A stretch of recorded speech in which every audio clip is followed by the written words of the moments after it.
Selamat pagi, Bapak Ibu guru sekalian. Terima kasih. Selamat pagi. Ya, oke, kita mulai. Selamat pagi, salam sejahtera buat kita semua.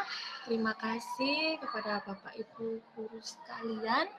Kalau pada pagi hari ini bisa menyempatkan waktu untuk menghadiri kegiatan diseminasi budaya positif. Saya dan Pak Damai berkolaborasi dalam komunitas Madiwiyata.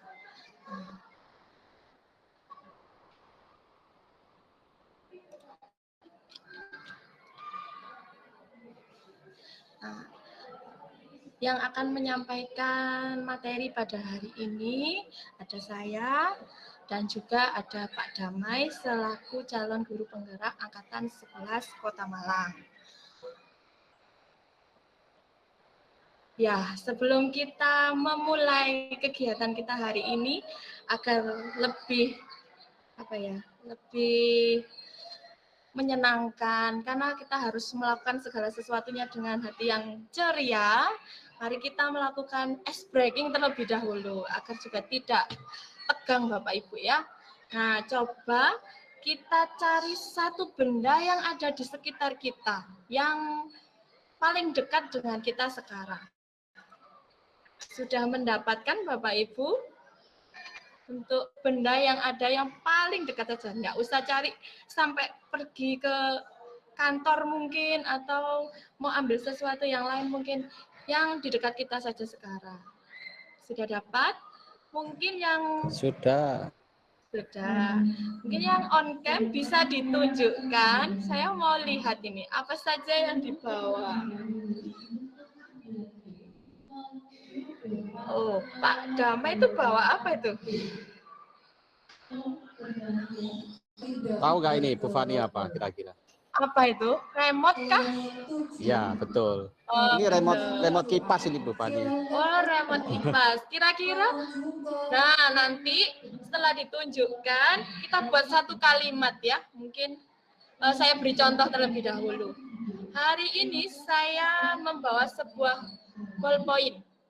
Saya akan menggunakan ballpoint ini untuk mencatat apa saja yang saya terima dari kegiatan diseminasi budaya positif seperti itu ya. Nanti dilanjutkan dengan menunjuk teman yang lain.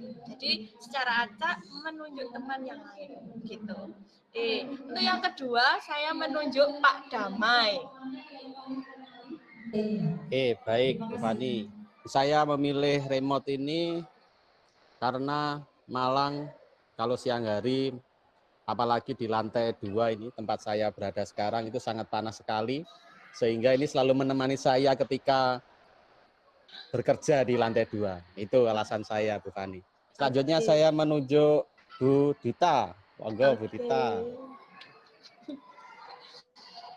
Ya, saya pegang mouse.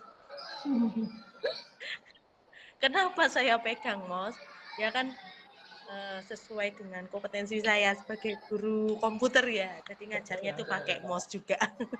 Jadi kebetulan ya di depan saya kan pakai mouse. Kenapa kok nggak pakai kursor yang biasa? Ada kendala di laptopnya. Begitu. Terima kasih. Baik, selanjutnya Bu Dita menunjuk siapa? Saya menunjuk Bu Nila. Oke, silakan Bu Nila.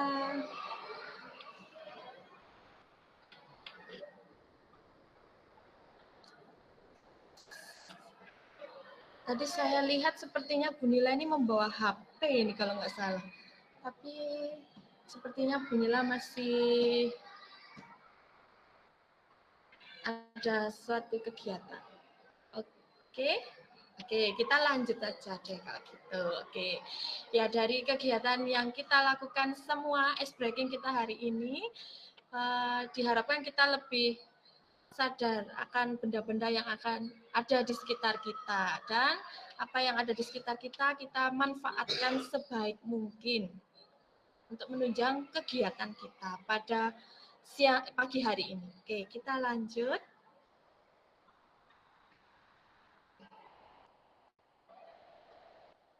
Kita buat kesepakatan forum diskusi terlebih dahulu agar forum diskusi ini bisa berjalan dengan lancar. Yang pertama, mungkin kita harus saling menghargai. Jadi, jika ada mungkin pendapat yang berbeda dari satu dengan yang lain, kita harus mengingat kalau kita harus menghargai satu sama lain. Kemudian yang kedua, menjadi pendengar yang baik. Yang ketiga, jika mungkin akan meninggalkan ruang meet, bisa izin terlebih dahulu melalui ini kolom chat ya Bapak Ibu. Kemudian diperbolehkan untuk mengikuti forum diskusi dengan sambil makan ataupun minum. Tetapi harus tetap fokus, walaupun boleh makan dan minum, tapi tetap fokus Bapak Ibu ya. Kemudian kita mulai tadi dengan tepat waktu dan kita akhiri juga harus dengan tepat waktu. Itu yang paling disukai itu biasanya ya. Kemudian agar berjalan lancar dan bisa menjadi pendengar yang baik, maka saat penyampaian materi, Bapak Ibu bisa mematikan mikrofon. Seperti itu. Oke, mungkin ada yang mau menambahkan dari Bapak Ibu yang lain atau sudah cukup? Sepertinya sudah cukup ya. Iya, sudah cukup. Baik, kita lanjut. Nah, kita akan belajar budaya positif. Nah, budaya positif itu ada 7. Apa saja sih? Nah, itu sudah kelihatan sebenarnya.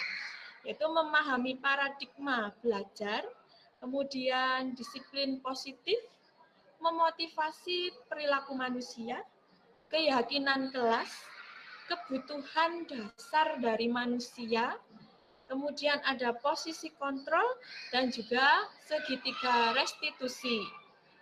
Nah, kita akan membahas ketujuh hal tersebut.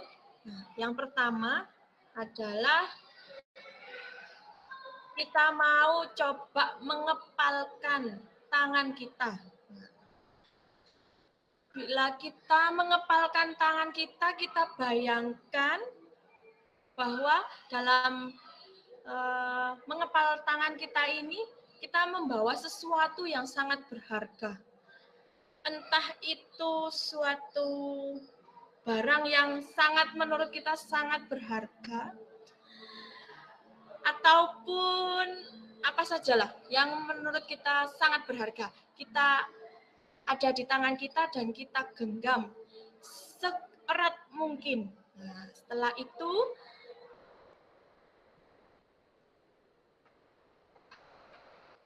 Bapak Ibu harus berusaha menjaga apa yang sudah Bapak Ibu genggam sekuat mungkin, karena Bapak Ibu merasa kalau hal tersebut itu sangat penting dalam kehidupan Bapak Ibu. Nah, di satu sisi, nah kita mau mencoba juga menjadi dua orang yang berbeda. Kalau tadi kita mencoba untuk menggenggam sekuat mungkin, seerat mungkin.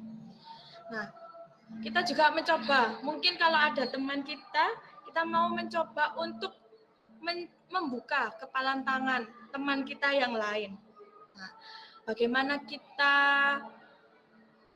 berusaha bisa membujuk, mungkin bisa menghardik, mengintimidasi, ada yang mungkin memarahi, ada yang menggoda, ada yang mungkin menggelitik agar genggaman tangan teman kita yang lain itu bisa terbuka.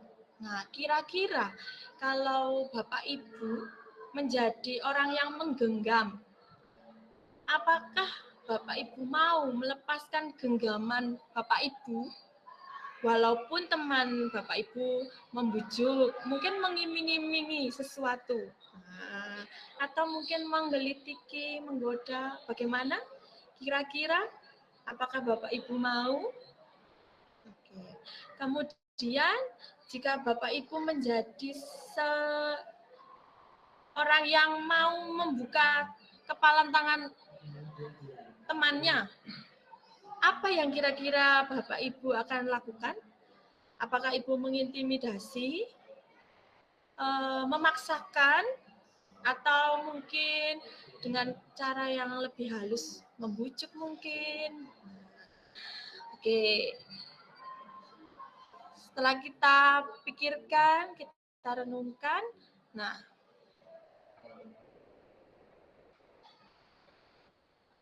pertanyaannya, apakah Bapak Ibu membuka kepalan tangan Bapak Ibu? Nah, kalau Bapak Ibu membuka, kira-kira mengapa alasan Bapak Ibu membuka kepalan tangan Bapak Ibu? Oke. Kemudian yang kedua, apakah Bapak Ibu menutup kepalan tangan Bapak Ibu? Menjaga agar tidak terbuka. Nah, kira-kira kenapa Bapak Ibu melakukan hal tersebut? Alasannya apa? Kira-kira Bapak Ibu tetap menutup kepalan tangan Bapak Ibu? Nah, dalam kegiatan ini sesungguhnya siapa kira-kira yang memegang kendali atau kontrol untuk membuka atau menutup kepalan dari Bapak Ibu sekalian?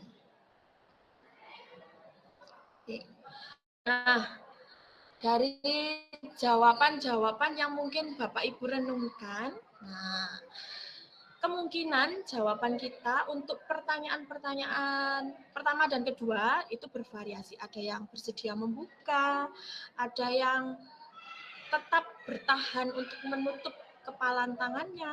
Nah, untuk pertanyaan yang ketiga, siapakah yang sesungguhnya memegang kontrol yang menutup kepalan tangan atau yang berusaha dengan segala cara untuk membuka kepalan tangan rekannya?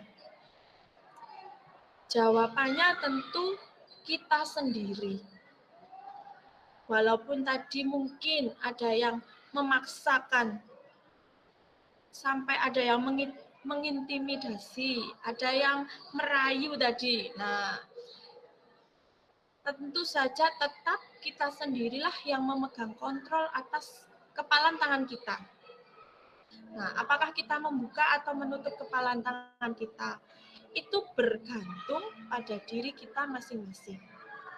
Nah, sesuai dengan kebutuhan dasar kita saat itu. Mungkin kalau waktu itu misalkan saja, oh saya kebutuhannya sedang lapar, kemudian teman kita merayu dengan nanti diiming-iming, nanti saya beri donat. Nah, kan sesuai dengan kebutuhan kita. Tapi kalau kita sedang tidak lapar, tidak butuh makanan, teman kita mengiming-iming atau memberi tawaran yang seperti itu, mungkin kita masih akan tetap bersikukuh untuk tetap memegang tangan kita erat-erat. Jadi semuanya itu sesuai dengan kebutuhan dasar kita saat itu.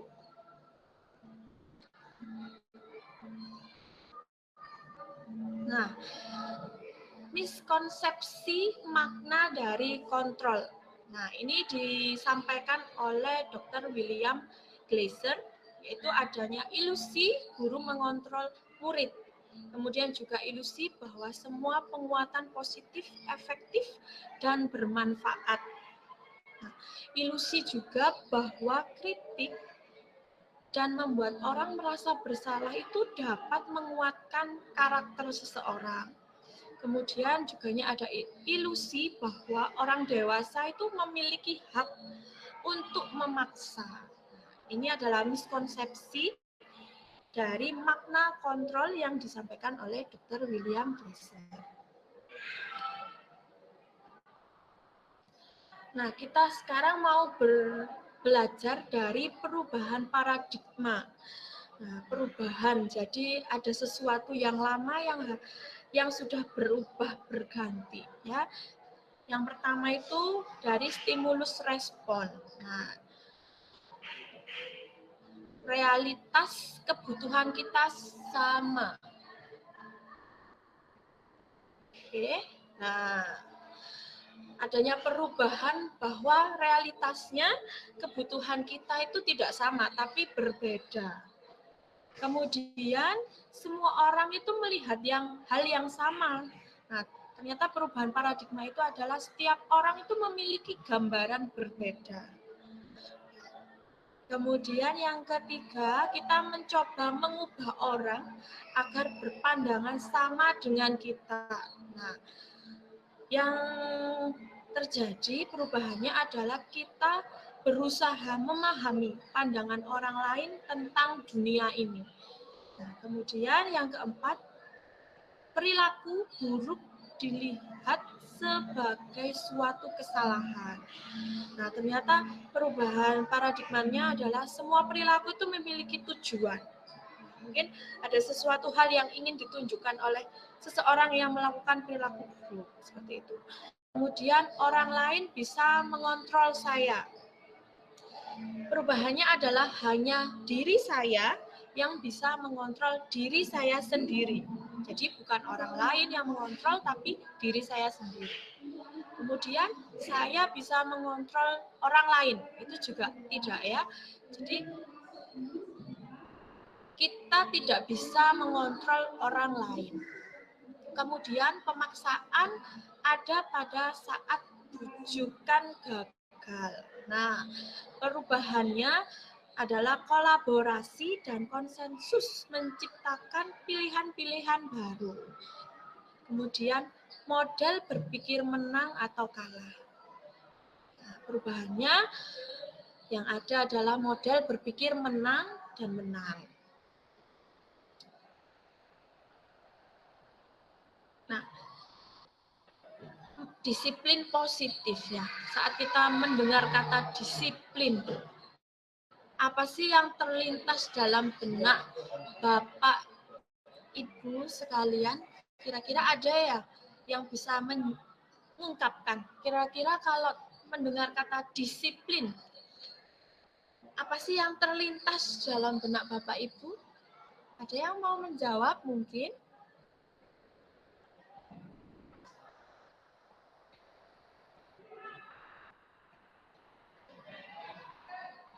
Bu Dita, kira-kira kalau ada kata disiplin, apa sih yang terlintas dalam benak Bu Dita kira-kira?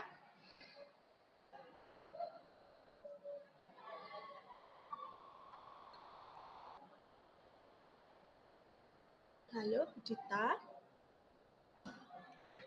Ya Bu, maaf. Ya. Gimana?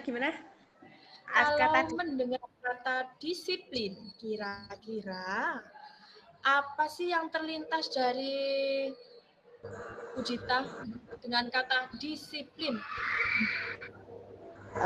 Yang terlintas di benak saya kalau ada kata disiplin itu pasti sebuah hukuman, harus tertib gitu. Oh, harus tertib. Mungkin ada yang lain mungkin.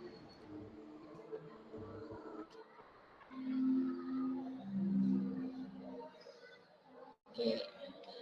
Ya, harus tertib tadi. Tertib ya tadi ya Bu Dita ya. Oke.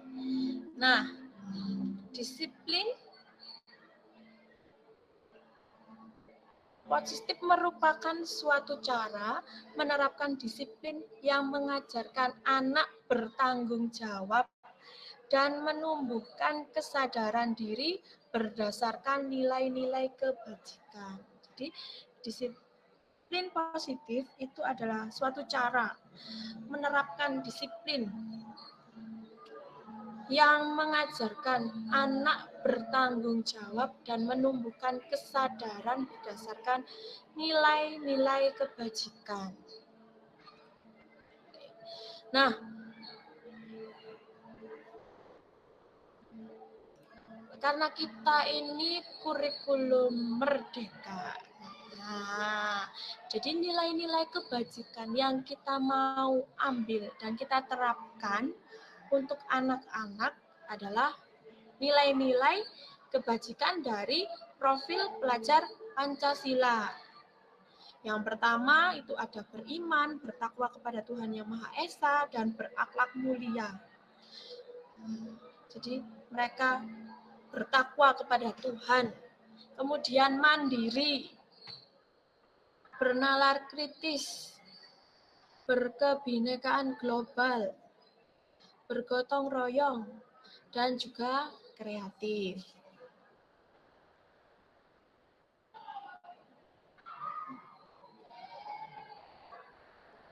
Nah, jika murid, itu dapat menerapkan disiplin positif, berarti mereka dapat mengontrol dirinya dalam melakukan segala tindakannya. Nah, selain itu, motivasi mengontrol diri tersebut juga didasarkan pada motivasi internal, bukan dari akibat penghargaan, hukuman, atau paksaan. Jadi, jika anak-anak sudah bisa melakukan sesuatu tanpa adanya dorongan dari penghargaan atau dorongan dari hukuman, takut dihukum, atau karena dipaksa oleh guru, orang tua, maka mereka sudah melakukan disiplin positif. Semuanya dilakukan, motivasinya adalah dari dalam dirinya sendiri.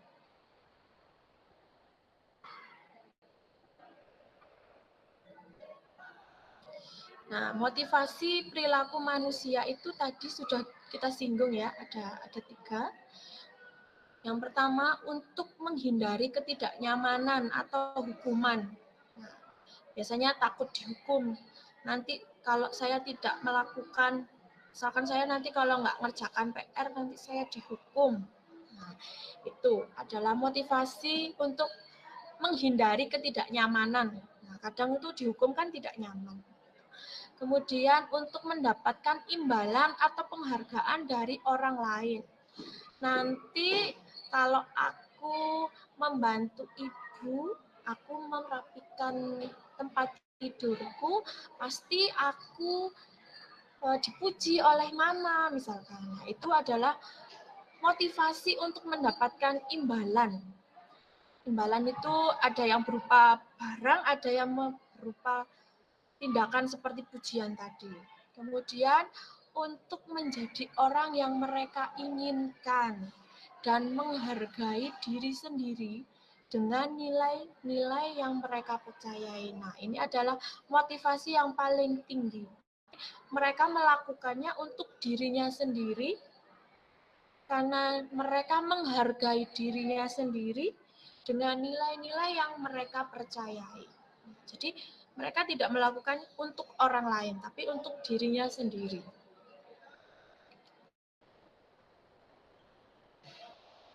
Nah, kalau di dalam kelas, agar menciptakan tadi yang melakukan sesuatu yang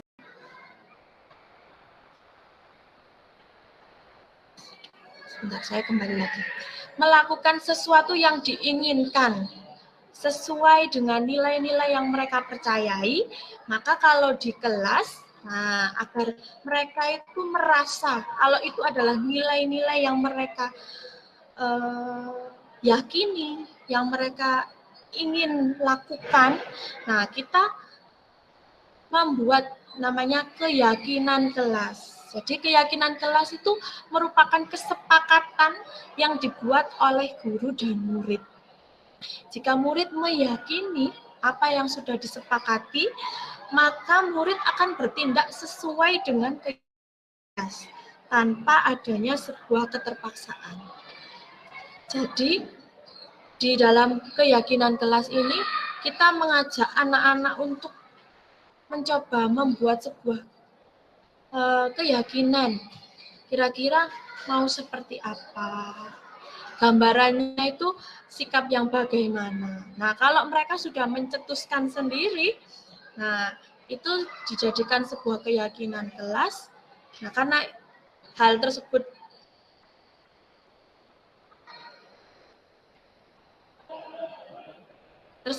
dibuat oleh siswa sendiri, nah mereka bisa melakukannya untuk menumbuhkan yang tadi itu, melakukan sesuatunya untuk dirinya sendiri, bukan karena paksaan atau orang lain. Oke. Nah, ini adalah contoh pembuatan keyakinan kelas yang saya lakukan di dalam kelas.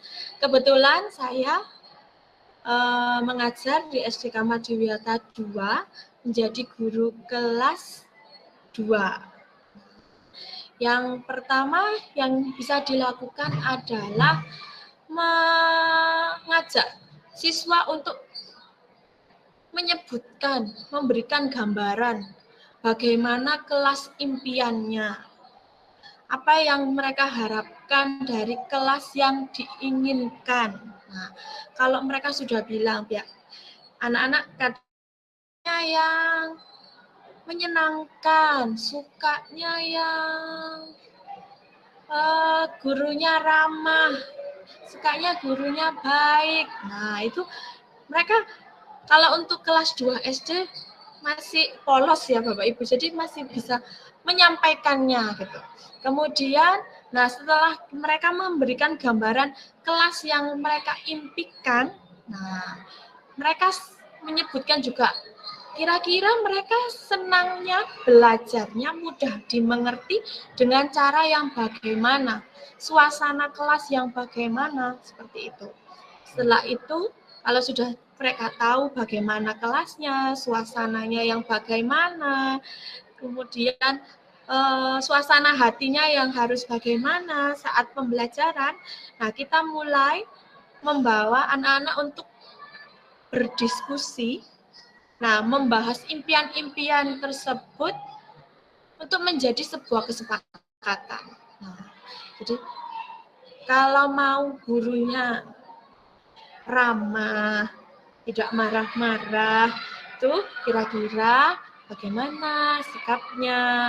Kemudian tadi itu maunya pembelajarannya yang ceria. Nah, kira-kira biar pembelajarannya ceria bagaimana? Ada yang menyampaikan tidak bertengkar dengan teman, Bu. Nah, tidak pilih-pilih teman. Nah, hal-hal yang tersebut yang dimaksud dari keyakinan kelas. Nah, untuk hal-hal yang tersebut disampaikannya juga dari siswa sendiri. Nah, Bapak Ibu guru selaku guru hanya bertugas menjadi fasilitator. Jadi hanya memberi pemantik dan juga menuliskan kira-kira apa saja yang menjadi keinginan anak-anak dan apa yang mereka ingin lakukan untuk mencapai dari kelas dan suasana yang diimpikan di dalam kelas. Seperti itu.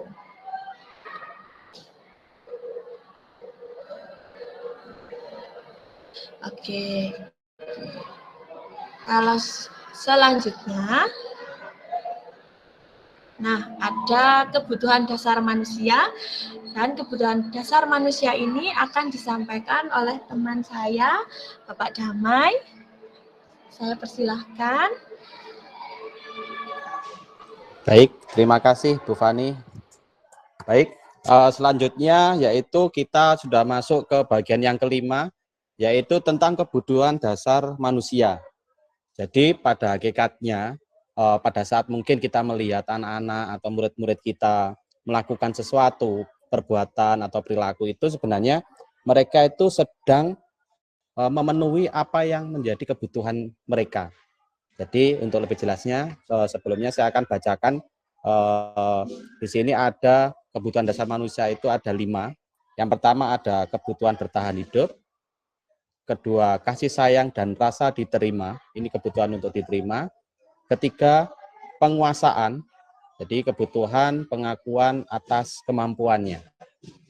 Yang keempat kebebasan, kebutuhan akan pilihan, dan yang terakhir ada kesenangan, yaitu kebutuhan untuk merasa senang.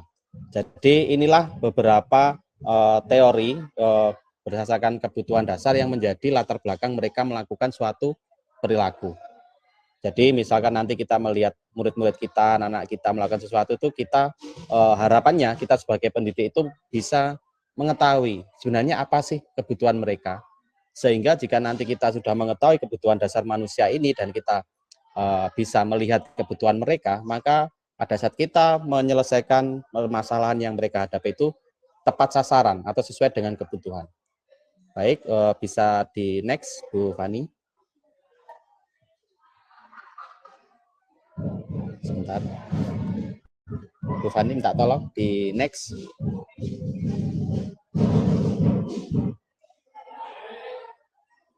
Kebutuhan dasar manusia. Semua orang senantiasa berusaha untuk memenuhi kebutuhannya dengan berbagai cara. Bila mereka tidak bisa mendapatkan kebutuhannya dengan cara yang positif, mereka bisa melanggar peraturan atau melakukan hal-hal yang tidak sesuai dengan nilai kebajikan. Jadi kalau kita melihat anak murid kita melakukan hal yang negatif, sebenarnya itu karena mereka tidak bisa memenuhi kebutuhannya. Lanjut, Bu Fani.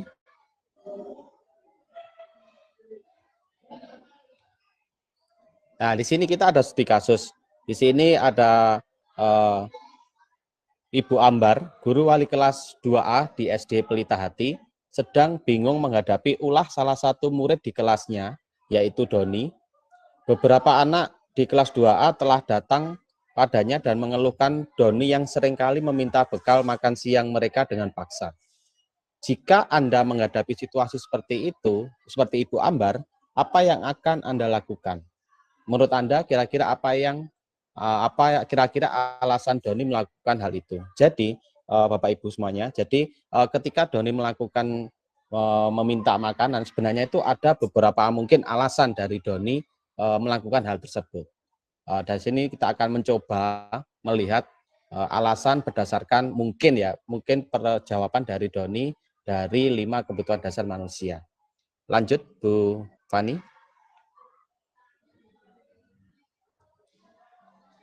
Apabila Doni ketika ditanya oleh Ibu Ambar adalah karena ia lapar dan orang tua tidak membawakannya bekal makan siang, maka kebutuhan dasar yang sedang berusaha dipenuhi Doni adalah kebutuhan untuk bertahan hidup atau survival.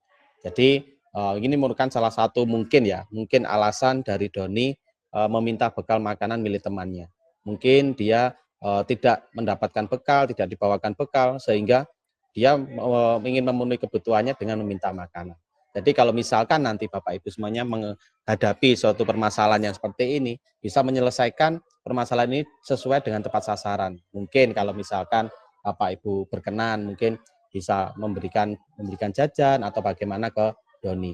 Dan bisa nanti berkomunikasi juga ke orang tuanya. Apakah kesulitan dari orang tua dari Doni kenapa tidak bisa membawa bekal. Jadi seperti itu. Lanjut, Bu Fani.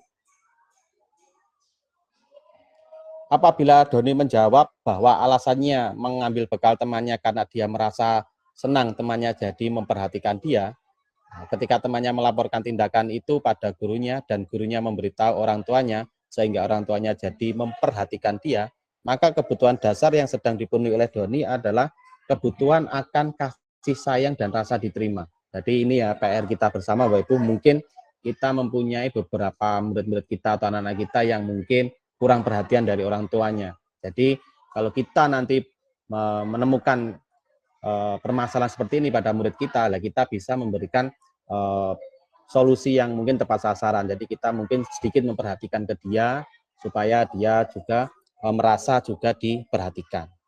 Lanjut Bu Fani. Yang ketiga, apabila jawaban Doni adalah dia merasa hebat karena temannya jadi takut dengan dia dan menuruti keinginannya, maka sebetulnya Doni sedang berusaha memenuhi kebutuhan dasarnya akan kekuasaan. Jadi ini biasanya anak-anak yang aktif dan sebagainya itu kita harus nanti ke depannya kita bisa menanyakan dari hati ke hati kepada murid kita, apakah sebenarnya yang menjadi latar belakang. Kalau misalkan nanti Bapak Ibu menemukan kasus seperti ini, ya kita lihat sebenarnya apa sih yang diharapkan dari anak kita. Lanjut Bu Fani, yang keempat.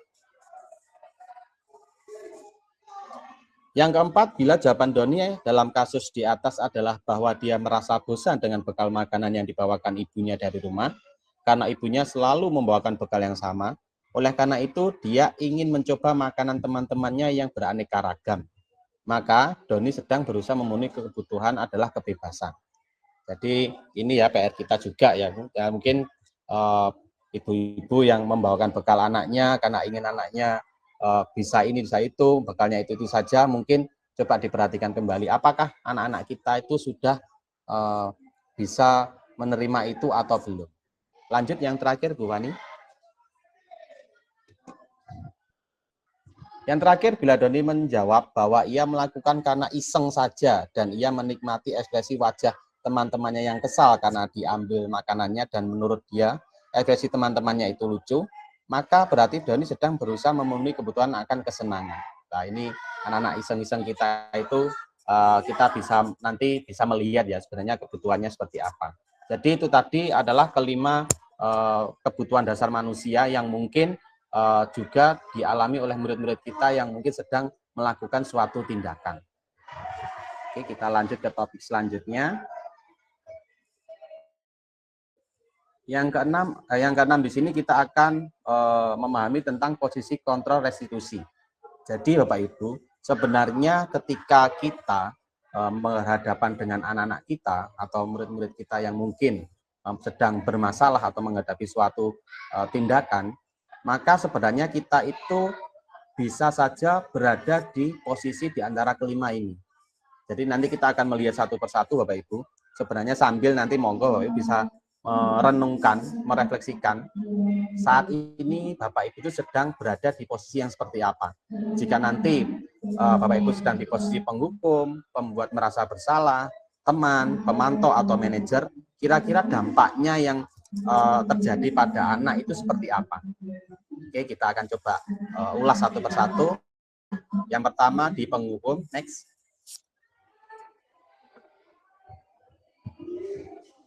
Ya, kita sambil melihat sedikit. Nah, di situ dalam adegan di situ ada murid yang terlambat. Jadi ada murid yang terlambat, di situ ada ibu guru yang menegurnya. Nah, di situ nanti kita akan melihat, jika penghukum, biasanya kata-kata yang dilontarkan oleh guru itu adalah menghardik, menunjuk-nunjuk, berkacak pinggang, membentak, biasanya juga memberikan hukuman verbal atau fisik. Nah ini kalau misalkan dari kita, Bapak Ibu, bisa menerapkan dari posisi penghukum ini, sebenarnya dampaknya murid menjadi pendendam, menjadi pendendam dengan kita, dengan mungkin temannya, terus tidak menyukai guru atau mata pelajaran yang diampu, itulah dampaknya. Jadi kalau kita masih menangani sebuah anak dengan cara menghukum, itu dampaknya akan seperti itu, Bapak Ibu. Biasanya contoh hukumannya itu tidak sesuai dengan apa yang dia perbuat. Kalau dalam kasus ini dia terlambat, dihukum untuk keliling lapangan basket 5 kali supaya kapok. Nah ini kan tidak ada kaitannya dengan apa yang dia lakukan. Nah ini adalah posisi penghukum ya. Kita melanjut ke posisi yang kedua.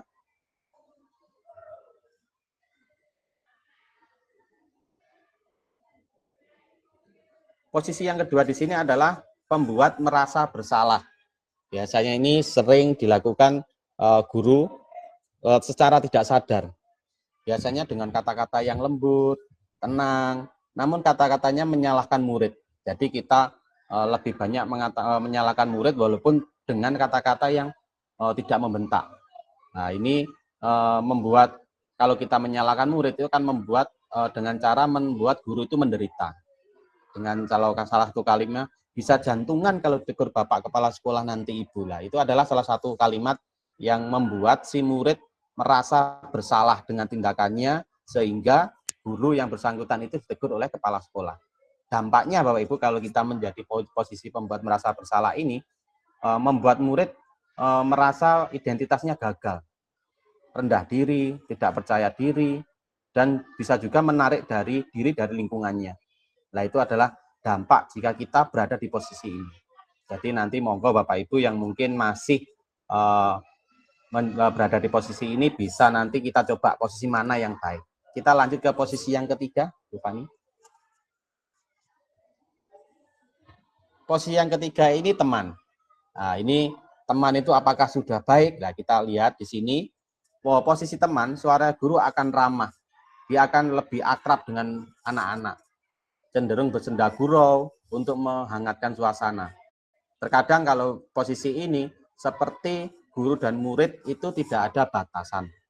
Nah, dari sini salah satu kalimatnya kalau kita menggunakan posisi ini adalah biar tidak terlambat lagi, bikin seneng ibu, demi ibu. Jadi kata-kata yang dikeluarkan itu lebih dekat dengan anak-anak, sehingga anak-anak merasa nyaman.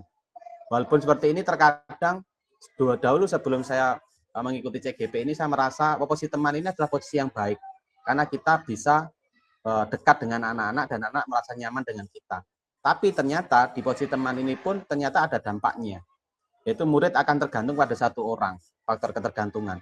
Jadi kalau dia dengan misalkan dengan Bu Rida, nanti ya kalau ada sesuatu pasti ke Bu Rida, karena Bu Rida nanti bisa mengetahui apa permasalahannya, berbicaranya lebih enak, ngobrolnya santai. Lah itu menjadi ketergantungan, sehingga tidak mau dengan guru yang lain.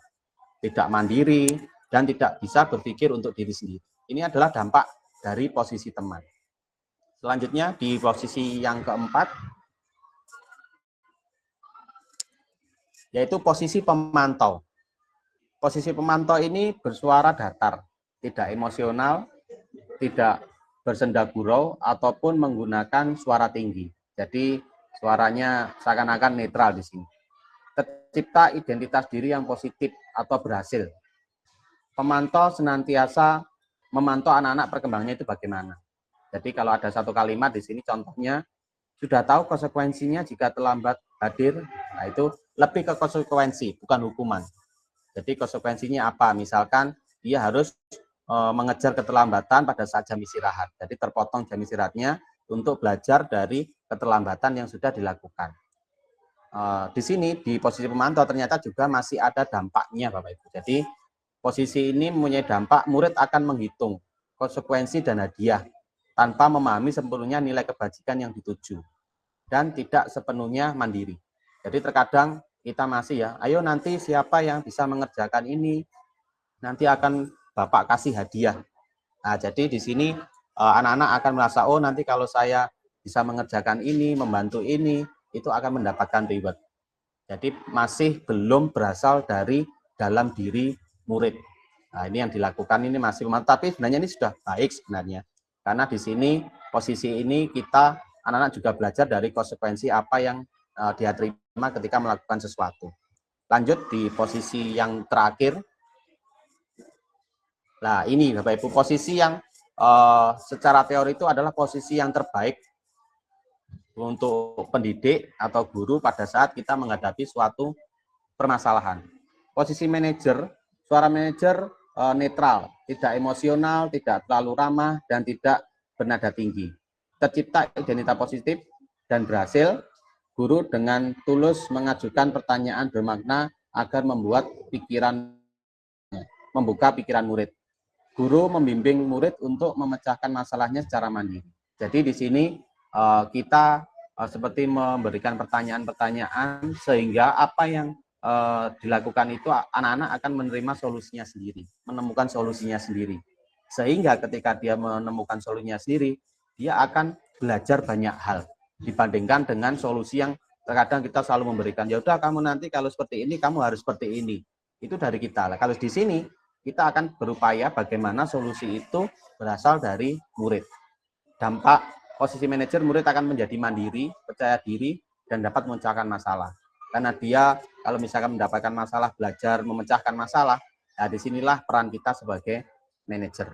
Nah itulah posisi kita sebagai pendidik ketika nanti kita dihadapkan sebuah permasalahan. Nah, jadi yang terbaik itu adalah manajer, Bapak Ibu ya. Nanti harapannya setelah pengimbasan ini, monggo Bapak Ibu itu bisa memposisikan dirinya ketika berhadapan dengan murid itu, harapannya itu bisa sebagai manajer. Sehingga budaya positif di sekolah kita itu bisa akan muncul atau tercipta. Next, Bu Fani.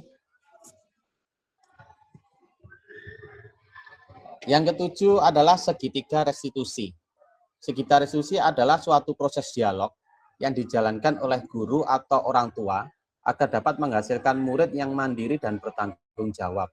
Jadi kalau tadi Bapak Ibu sudah memahami kebutuhan murid, terus oh ternyata murid saya itu membutuhkan ini, membutuhkan perhatian. Yang kedua, kita bisa memposisikan diri sebagai apa? Harapannya kita bisa memposisikan sebagai manajer. Setelah kita memahami, oh saya akan mencoba memecahkan masalah dari murid ini menggunakan posisi manajer. Dan alangkah nanti bisa tercipta budaya positif jika kita bisa menyelesaikan suatu permasalahan menggunakan segitiga restitusi. Nah, segitiga restitusi ini adalah suatu tahapan dialog kita dengan murid untuk memecahkan masalah yang dihadapi murid. Di sini ada beberapa tahapan, bisa di next dulu, Bu Fani. Jadi dalam segitiga restitusi ada 3 tahapan, yaitu menstabilkan identitas, validasi tindakan yang salah, dan menanyakan keyakinan. Jadi ketika kita menghadapi suatu permasalahan, berdialog dengan murid, kita masuk ke tahap yang pertama, yaitu menstabilkan identitas. Jadi kita kayak menenangkan murid kita supaya mereka bisa berpikir dengan baik. Kita stabilkan dulu emosinya, kita tenangkan dulu, supaya apa? Supaya anak-anak itu bisa mengungkapkan apa yang menjadi permasalahan atau sesuatu tindakan yang dia lakukan. Biasanya untuk menstabilkan identitas ini, pertanyaannya, kamu bukan satu-satunya yang pernah melakukan ini. Berbuat salah itu manusiawi. Nah, jadi itu adalah seakan-akan anak-anak itu menjadi tenang. Oh ternyata, oh saya itu salah. Tetapi saya salah itu bukan salah yang harus bagaimana. Jadi di sini dia akan menerima kesalahan dia, sehingga nanti kita bisa masuk menyelami apa yang dia lakukan. Yang selanjutnya adalah validasi tindakan yang salah. Nah, baru kalau kita anak-anak sudah nyaman, kita akan masuk ke tahap selanjutnya, yaitu validasi tindakan yang salah. Pertanyaannya bisa menggunakan, kamu tentunya punya alasan mengapa melakukan ini. Nah, ini salah satu sarana kita mengetahui kebutuhan apa yang sedang anak kita perlukan. Sehingga nanti kita juga bisa menentukan sikap, ya, menentukan sikap apa selanjutnya yang perlu kita tanyakan, apa yang perlu kita lakukan ketika kita tahu alasan mendasar. Nah, ini yang terkadang kalau kita melihat betapa mirisnya kalau misalkan kita melihat teman-teman kita, teman guru pendidik yang langsung memberikan sebuah hukuman ketika menghadapi anak-anak yang bermasalah. Mesti terlambat. Udah, kamu terlambat, silakan isi tatipsi. Kamu sekarang belajar sendiri di lorong dan sebagainya. Nah, itu harapannya setelah nanti kita belajar tentang segitiga restitusi, kita bisa menangani anak-anak itu dengan baik. Selanjutnya tahapan terakhir yaitu menanyakan keyakinan. Tadi ada materi sebelumnya di Bu Fani tadi sudah ada keyakinan kelas. Nah, keyakinan kelas itulah yang akan menjadi panduan kita, patokan kita ketika nanti kita mengarahkan anak untuk memecahkan sebuah permasalahan. Jadi kalau misalkan tadi ada anak terlambat, ada di keyakinan kelasnya pada saat dengan wali kelas, dengan guru mata pelajaran itu adalah datang tepat waktu. Nah, itu adalah menghargai waktu, misalkan sebagai keyakinan seperti itu. Sehingga pada saat kita nanti menanyakan keyakinan, kita bisa kembalikan anak-anak ke apa sih yang sudah dia buat, yang sudah dia sepakati dengan wali murid, dengan wali kelas, dengan sekolah. Nah, itu nanti akan menjadi pembelajaran bagi mereka. Nah, di sini kalau anak-anak bisa menemukan, bisa memahami keyakinan kelas, sehingga dia akan menemukan solusinya. Oh, setelah kalau saya terlambat, besok saya akan berusaha menjadi orang yang lebih baik lagi. Jadi itu adalah salah satu tahapan untuk nanti kita dapat terapkan. Setelah ini ada contoh video bagaimana sebuah tahapan segitiga restitusi itu dilaksanakan untuk memecahkan sebuah permasalahan. Oke, silakan Bu Fani.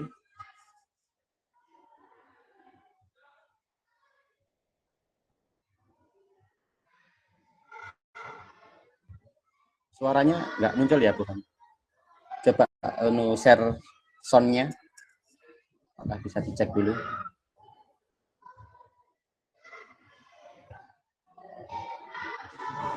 Oke, sebentar ya, Bapak Ibu. Jadi sambil di sini nanti ada sebuah kasus. Jadi Renhat, salah satu murid dari SMPK Maduyata itu beberapa kali itu terlambat. Jadi beberapa kali terlambat, terus sehingga beberapa kali sudah dicatat oleh guru piket. Jadi guru piket sudah mencatat, terus karena sudah lebih dari beberapa kali, sehingga diarahkan untuk menemui wali kelasnya. Nah, di sini saya bertindak sebagai wali kelas yang akan berdialog dengan salah satu murid yang sedang terlambat itu tadi. Jadi di sini ada proses dialog. Masih belum muncul ya Bu Hani ya suaranya? Muncul, Pak. Oh muncul ya? Kok enggak? Coba. Kok nggak bisa Pak ya? Coba di stop screen dulu, terus di present lagi. Mungkin ada yang dicentang di kanvanya.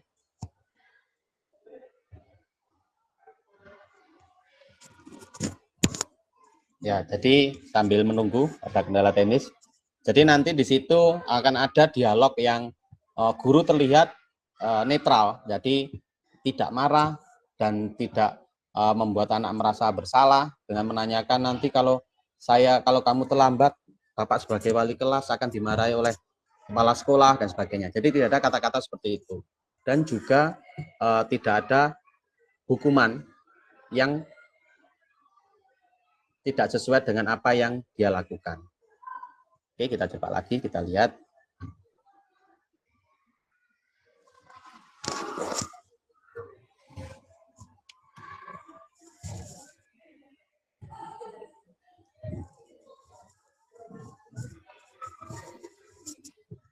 Oke, dia Bapak, saya sambil jelaskan ya. Nah, di situ kenapa kamu murung, tidak biasanya dan sebagainya. Nah, di situ dia karena menjelaskan alasannya. Oh, tadi saya terlambat, Pak. Tadi saya kena tatipsi oleh guru piket. Nah, di situ guru akan menanyakan, oh, kesalahan itu manusiawi. Semua orang, teman-temanmu mungkin juga pernah terlambat juga. Nah, di sini Renat akan menjadi tenang. Ketika ditanyakan, oh teman saya itu sebenarnya juga pernah terlambat, jadi saya itu bukan satu-satunya anak yang terlambat. Nah, itu adalah salah satu tahapan menstabilkan identitas tadi.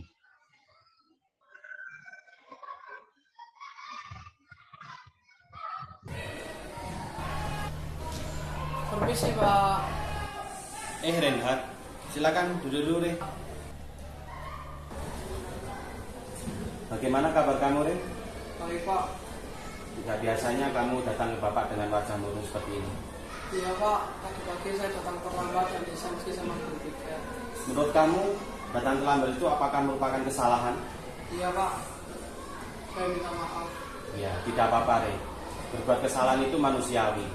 Setiap orang pasti pernah berbuat kesalahan. Temanmu mungkin juga pernah ada yang terlambat. Tapi yang terpenting, kita harus bisa belajar dari kesalahan dan berusaha memperbaikinya. Kamu setuju? Setuju Pak. Baik, sekarang mari kita cari solusinya bersama. Ray sering terlambat pasti ada alasannya. Sekarang coba ceritakan ke Bapak, kenapa Ray bisa terlambat datang ke sekolah? Iya Pak, karena saya tidur terlalu malam karena sering bermain HP terlalu malam. Oh begitu.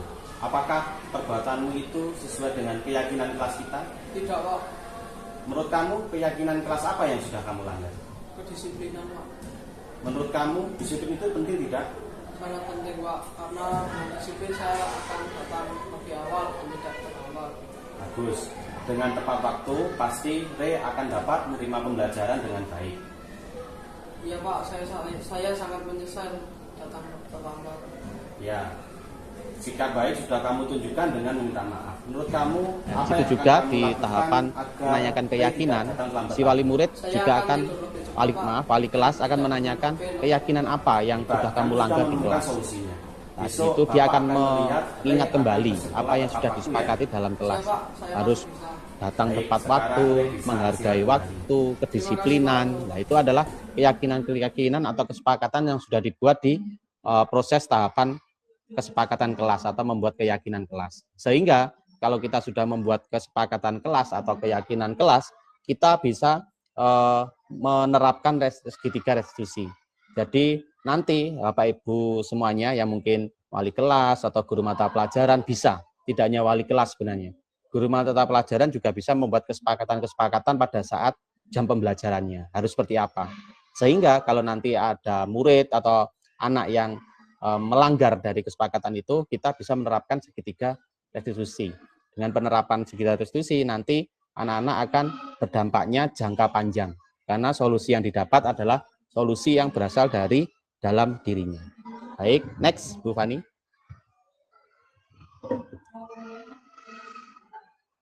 Jadi kesimpulannya Bapak Ibu, jadi dari serangkaian tadi materi yang sudah disampaikan Bu Fani dan saya, mulai dari perubahan paradigma, disiplin positif sampai dengan segitiga restitusi, itu adalah suatu penerapan atau konsep yang dapat kita terapkan di kelas, di sekolah kita. Tidak hanya di kelas, kalau misalkan kita masih bisa menerapkan kelas, harapannya minimal di kelas kita bisa menerapkan konsep-konsep ini. Sehingga kalau nanti semua jenjang kelas sudah menerapkan konsep ini, maka akan terciptalah sebuah budaya positif di sekolah kita. Nah, kalau misalkan sekolah kita itu budaya positifnya sudah muncul dan baik, maka murid-murid kita juga akan menjadi sosok pribadi yang berkarakter positif. Sehingga tadi kalau kita flashback kembali, di keyakinan kelas, kenapa kok tidak pakai kata-kata negatif, dilarang, dan sebagainya. Karena kita harus memulai dari hal-hal itu membuat katanya adalah positif. Sehingga nanti di akhir itu menjadi sebuah budaya yang positif. Nah, demikian presentasi atau pengimbasan tentang budaya positif yang saya sampaikan bersama dengan Bu Fani sebagai calon guru penggerak. Mungkin monggo bagi Bapak Ibu yang ingin menanggapi atau bertanya juga boleh tentang materi-materi yang sudah kami sampaikan untuk menambah wawasan kita, bagaimana nanti kita harapannya sekolah kita menjadi sekolah yang lebih baik lagi. Itu ya Bu Fani, monggo saya kembalikan ke Bu Fani. Mohon maaf ada kendala sedikit. Oke, terima kasih Pak Damai yang sudah menyampaikan. Sebelum menutup presentasi dan adanya tanggapan, saya punya pantun ini. Saya siapkan pantun. Oke. Cakep. Nanti menyampaikan cakep gitu ya. Jalan-jalan ke Bali. Cakep. Jangan lupa makan donat. Cakep. Demikian presentasi kami. Semoga bermanfaat. Oke. Oke. Mungkin ada yang mau memberi tanggapan? Iya, Bunila. Ya.